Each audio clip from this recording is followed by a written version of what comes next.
Jérémie chapitre 27, verset 18, je le lis rapidement. S'ils sont prophètes, et si la parole de l'Éternel est avec eux, qu'ils intercèdent donc auprès de l'Éternel des armées, pour que les objets qui restent dans la maison de l'Éternel, dans la maison du roi de Juda et dans Jérusalem, ne s'en aillent pas à Babylone. Le prophète Jérémie parle au peuple de Dieu. Parce qu'en ce temps, le peuple était tombé sous la domination du roi babylonien. Et il y a eu plusieurs prophètes qui se sont levés pour prophétiser et parler de la paix. Pour leur dire choses contraires aux prophéties que le prophète Jérémie leur avait déjà annoncées. Parce que la raison pourquoi Dieu les a emmenés en déportation, c'était à cause de leur désobéissance. Mais ce prophète se levait pour leur prophétiser la paix. Alors le prophète Jérémie va confronter ces prophètes. Il parle au peuple de Dieu. Il leur dit une chose, il dit, si ces gens qui viennent prophétiser, si ces gens qui viennent vous parler, parlent de la part de l'Éternel, qu'ils vous disent aussi que les petites choses qui sont restées dans la maison de l'Éternel ne puissent pas être touchées. Amen. En lisant ce passage, ça m'interpelle par rapport à une réalité. Jérémie soulève un questionnement. Jérémie soulève une condition. Il dit, si ces hommes qui viennent parler de la part de l'Éternel sont des prophètes, que les objets de l'Éternel tels que je l'ai prophétisé ne puissent pas être touchés. J'aimerais que tu dises à ton voisin, si tu es prophète, ce que tu diras s'accomplira.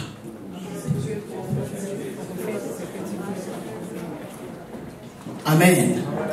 La Bible dit qu'on reconnaît un prophète, non pas parce qu'il prophétise, mais on reconnaît un prophète parce qu'après avoir annoncé de la part de Dieu des paroles, ces choses finissent par s'accomplir. Amen. Et Jérémie va soulever ce point pour dire à ces hommes, oui, il y a une problématique, mais une chose est sûre. Moi, je sais que le Dieu avec qui je marche, quand il m'envoie pour parler de sa part, quelque chose se passe aussi. La chose que j'annonce finit par prendre place. Mais qu'est-ce qu'il dit ici? Il dit qu'ils intercèdent.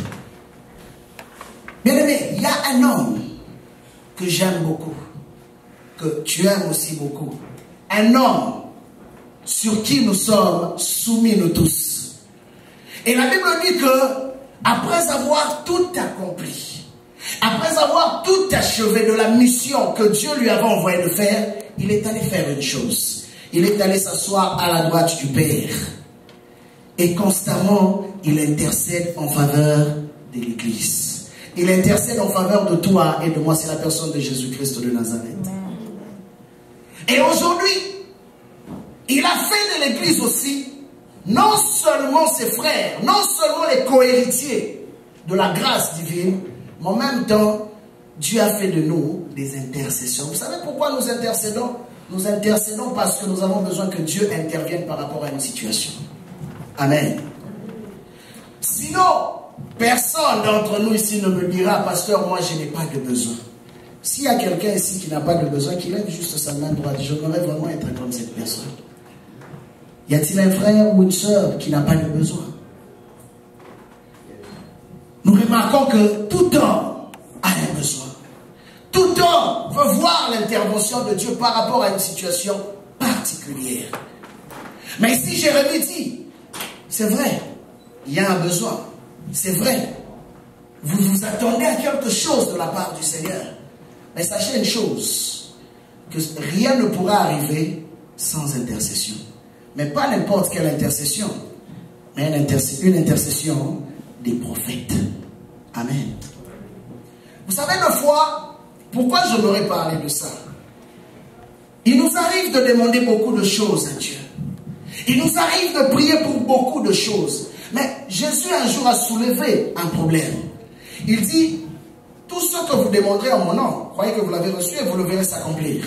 Mais il ajoute encore que certains d'entre vous, jusque-là, vous n'avez encore rien demander. Vous demandez des choses, mais vous ne le recevez pas parce que vous demandez mal. Mais si vous demandez selon la volonté de Dieu, vous verrez ces choses que vous avez eu à demander au Père s'accomplir. Et ici, Jérémie parle et dit, s'ils sont prophètes. Qu'est-ce qu'il voulait dire par là? Il voulait simplement dire ceci. Si ces hommes qui vous parlent, si toi et moi, nous sommes de la race de ceux qui ont reçu l'Esprit de Dieu, qui est l'Esprit de la prophétie, quand nous allons nous mettre ensemble, nous agenouiller, prier le Seigneur par rapport à quelque chose, Dieu va réellement le faire. Pourquoi? Parce que Paul ajoute ceci.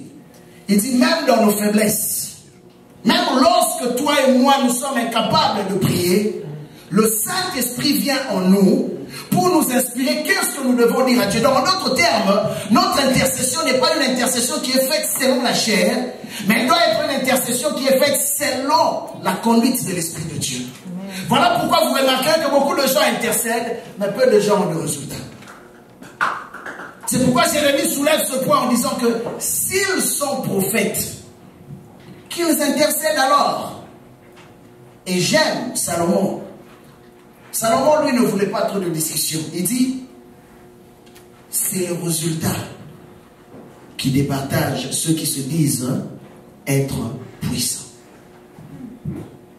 Ce qui veut dire en d'autres termes, que si tu marches avec l'Esprit de Dieu bien-aimé, sois sûr d'une chose. Le jour où tu fléchiras à tes genoux pour prier Dieu par rapport à une situation, Dieu va se manifester. Ça me rappelle une histoire. En Grande-Bretagne, il y a eu beaucoup d'hommes de Dieu qui sont passés dans ce pays, qui ont emmené le réveil. Mais il y avait un homme particulier qui n'avait pas un diplôme d'université. Mais c'était un homme qui priait constamment, qui était constamment devant la face du Seigneur. Alors un jour, on pose la question à la reine. Qui dans ce pays que toi tu crains ou que tu respectes? Il dit, elle va répondre dans ce terme pour dire que de tous les hommes de ce pays, il y a un seul homme qui me fait trembler. C'est ce pasteur-là. Parce que quand lui fléchit ses genoux, il y a quelque chose qui se passe. Et cet homme a tellement bouleversé le Royaume-Uni, la Grande-Bretagne même, à cause de sa vie de prière. Bien-aimé, Dieu, en cette saison, est en train de chercher des intercesseurs. Nous vivons dans un temps difficile. Remarquez le style de vie que nous menons. Nous vivons dans un temps compliqué. Mais Dieu regarde. Il regarde son église. Il cherche des hommes et des femmes qui sont prêts à se mettre à l'écart pour écouter sa voix. Bien aimé, il y a des guerres qui se soulèvent dans les pays partout au monde. Il y a des situations, des famines qui vont encore arriver. Mais où sont ces hommes? Où sont ces femmes qui sont capables de prévenir comme Joseph? Il dit, si ces hommes sont des prophètes, qu'ils intercèdent pour le pays. Si tu as reçu l'Esprit de Dieu, sois le prophète d'abord de ta propre vie et sois le prophète de ta communauté. Parce que le monde attend après toi pour écouter la voix de Dieu. Amen. La Bible dit que dans toute l'histoire de l'humanité, Dieu a caché certains secrets qu'il ne voulait révéler à personne, si ce n'est à l'Église. Mais vous savez, les secrets de Dieu, pour vous dire une franche vérité, ne sont révélés qu'à ceux qui cherchent sa volonté. Or, les intercesseurs sont des personnes qui cherchent à ce que le règne de Dieu descende sur la terre. Voilà pourquoi quand Jésus-Christ a parlé, il a dit, notre Père qui est aux cieux, que ton nom soit sanctifié et que ton règne vienne. Combien sont des hommes et des femmes qui prient constamment pour chercher à ce que le règne de Dieu vienne? Parce qu'une chose, quand le règne de Dieu vient quelque part, bien aimé, toutes choses changent. Nous avons vu le jour où Jésus-Christ est descendu. Même le roi mage pouvait se lever pour aller à sa rencontre. Tout le pays était secoué par la présence d'une seule personne. Et je te dis que s'il y a une église sur Hutchison, temple de Dieu se lève dans cette ville, quelque chose va se passer. Le fois nous nous plaignons pour beaucoup de choses. Mais Jérémie te met devant un défi. Il dit, si tu es un prophète, si tu es un enfant de Dieu, intercède. Amen. Tu nous dis, oui, je suis chrétien, c'est bien beau. Mais c'est quoi le résultat de ton intercession? Amen. Oui, l'église ne fonctionne pas. Oui, c'est bien beau. Combien de fois tu as fléchi tes genoux? Prions Dieu, que Dieu visite son église. Ça me rappelle encore l'histoire d'un pasteur. Ce pasteur faisait son service. Mais dans cette église, il y avait une vieille dame que personne ne voyait. Cette dame-là s'asseyait toujours au fond. Toujours. Alors un jour, l'église grandissait. Et le pasteur, à un moment donné, était devenu orgueilleux. Et Dieu lui montre une vision. Et dans cette vision, il voyait deux couronnes. Une grosse couronne et une petite couronne.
Il voyait deux couronnes, une grosse couronne et une petite couronne.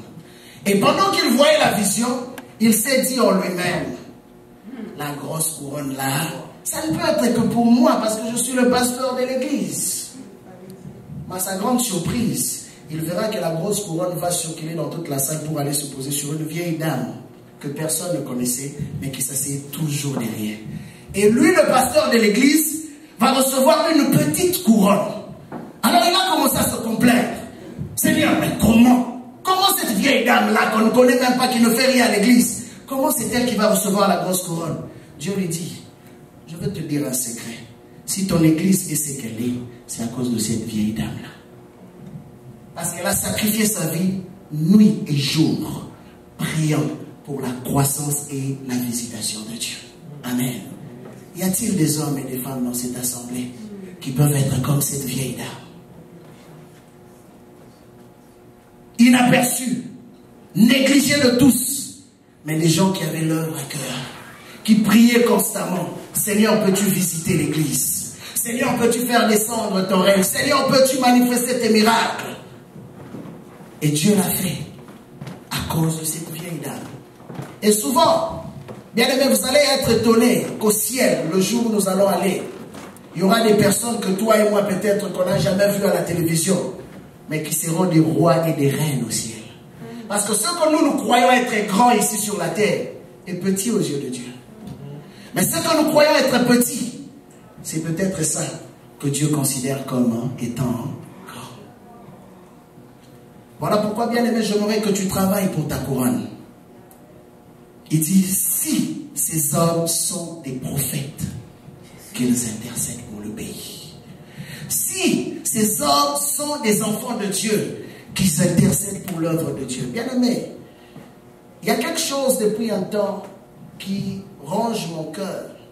Quand je regarde l'église, ça me rappelle encore l'importance de chercher la face de Dieu. Je regardais pas plus tard que la semaine passée dans un pays où on a appris qu'il y avait un service qui devait se passer. La salle contient 2000 personnes. Mais vous vous imaginez qu'il y a eu plus de 6000 personnes parce qu'ils avaient soif de Dieu. Amen. La salle est une salle d'une capacité de 2000 personnes. Mais il y a eu plus de 6000 personnes qui sont venues. Il y en a même qui sont restés à l'extérieur. Parce qu'ils avaient la soif de Dieu. Et quand je regarde ça, mon cri de cœur, je me dis, Seigneur, quand est-ce que le Québec connaîtra ce genre de réveil? Amen. Quand est-ce que le Québec connaîtra ce genre de réveil? Et c'est là que Dieu m'interpelle, une fois de plus, par rapport à ce passage. Combien de prophètes il y a? Combien des enfants de Dieu il y a? Et combien sont capables de se mettre à l'écart pour l'avancement de l'œuvre de Dieu? Toute gloire dans la vie a un prix. Tu ne mériteras pas ce que tu n'as pas sémé. Amen. Amen. Pour avoir quelque chose, tu dois avoir sémé quelque chose. Amen. Et quand tu t'auras investi par rapport à la chose, écoutez, si tu sèmes la mangue ou le noyau de la mangue, tu recevras aussi quoi? Un manguier.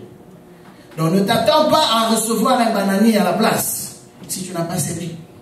En d'autres termes, tu ne profiteras jamais de la gloire de quelqu'un d'autre. Car Dieu est le Dieu qui voit tout et qui sait tout. Il sait que le niveau de ton implication et il sait combien tu ne t'investis pas. Il le sait. Il connaît le cœur de tout un chacun. Mais il dit, si tu es un prophète, si tu es un enfant de Dieu, ton intercession aura des résultats. Et toi-même, tu vas te réjouir quand tu verras le résultat. Tu diras que, ah, cette chose est arrivée parce que moi j'avais prié pour ça. Et la Bible dit, la joie de l'Éternel est notre force.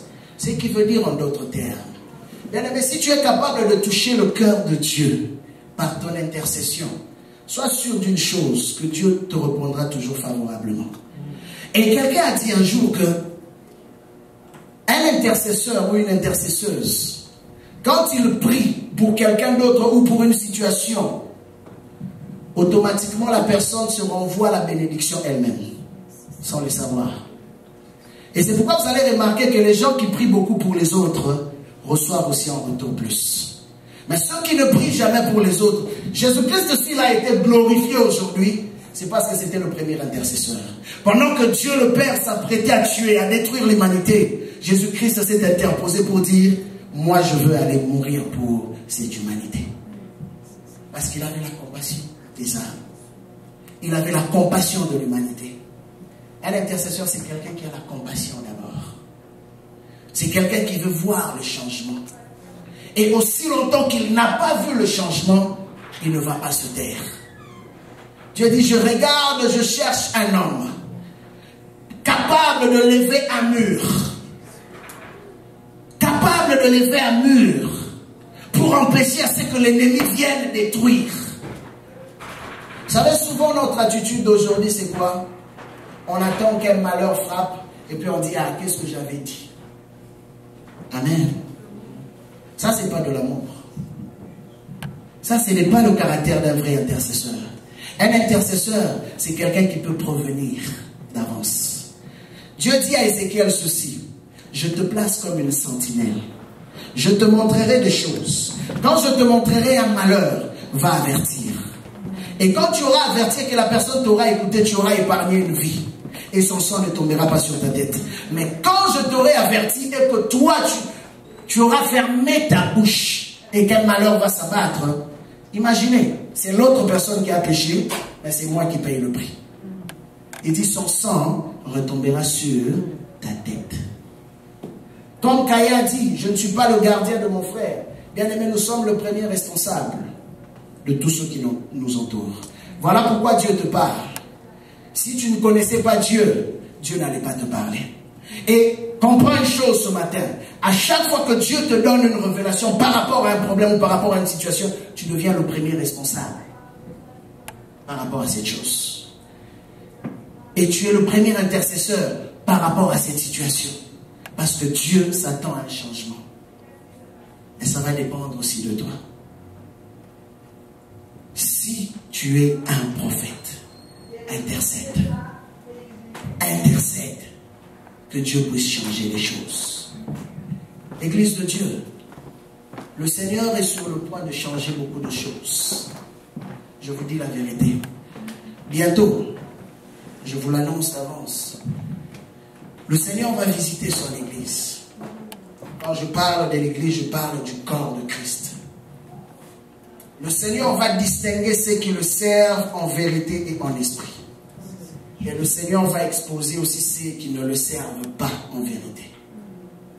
Le temps est arrivé. Qui que la personne soit, Dieu est arrivé sur un point de tamiser. Qui le sert en vérité et en esprit, ils seront distingués. Et ceux qui ne le servent pas, Dieu le mettra de côté. Voilà pourquoi il est temps pour toi de dire comme Jérémie, je veux te servir avec crainte et tremblement. Car ta vie, ta bénédiction, ta récompense en dépend. Ne le fais pas pour le pasteur Noé. Je ne te donnerai aucune récompense. Peut-être même aucune promotion. Ne t'en fais pas. Fais-le pour ton Dieu. Amen. Fais-le pour ton Dieu. Parce que sur le jour du jugement, tu ne seras pas devant le pasteur Noé. Tu seras devant l'agneau de Dieu. Et celui-là, il sortira un écran comme celui-là, mais peut-être même plus grand, où tu verras toute ta vie défiler devant lui. Donc même les choses que tu nous cachais ce jour-là, tu le verras de tes propres yeux. Peut-être que nous serons aussi témoins de ces choses. Ta vie, tu verras ta vie défiler. Donc tu vas dire, Seigneur, je n'avais pas, oh je ne savais pas. Dieu va montrer tout ça devant un écran. Voilà pourquoi il est temps pour toi de t'ajuster. Il est temps pour toi de chercher Dieu en vérité et en esprit. Si tu es un prophète c'est celui qui marche et celui qui est conduit par l'Esprit de Dieu. Non pas celui qui est conduit dans la chair.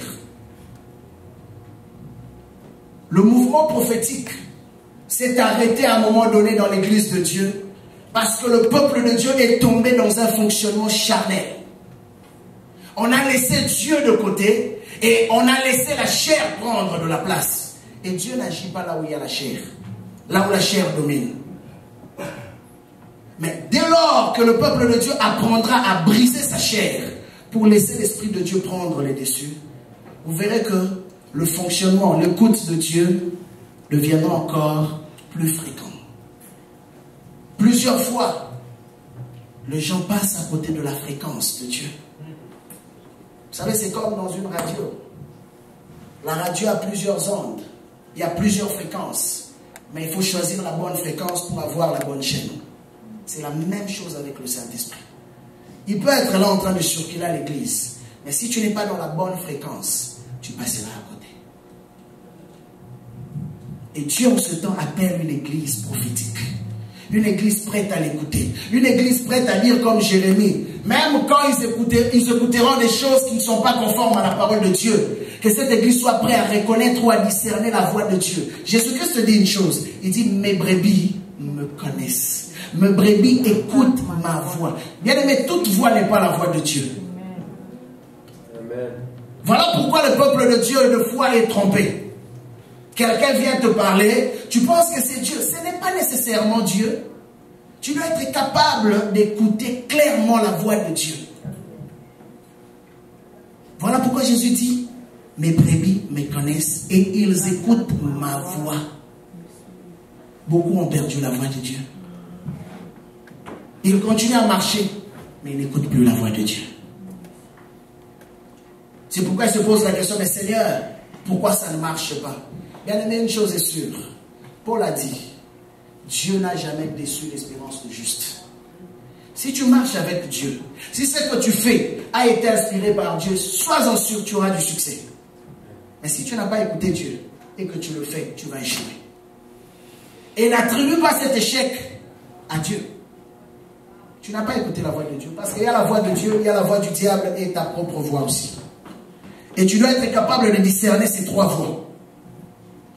pour marcher selon ce que Dieu t'a demandé. Alors ce matin, nous voulons prier. Comme Jérémie a posé la question, s'ils sont prophètes, c'est une question. C'est un souci. S'ils sont prophètes, c'est une condition. Si tu marches avec Dieu, alors intercède. On verra. Parler, tout le monde peut parler. Mais est-ce que tout le monde peut apporter un résultat? Ça, c'est la grande question. Et Jérémie ne voulait pas discuter avec ses hommes. Il ne voulait même pas perdre son temps. Parce qu'il savait que ce que lui il avait dit, c'était ça la parole de Dieu. Et les contradicteurs s'étaient levés. Mais il dit, il n'y a pas de problème. Mais s'ils sont prophètes, que ce qu'ils ont dit puisse s'accomplir. Pourquoi discuter? Ça ne vaut pas la peine. Démontre-nous que tu as Dieu. Nous allons nous lever.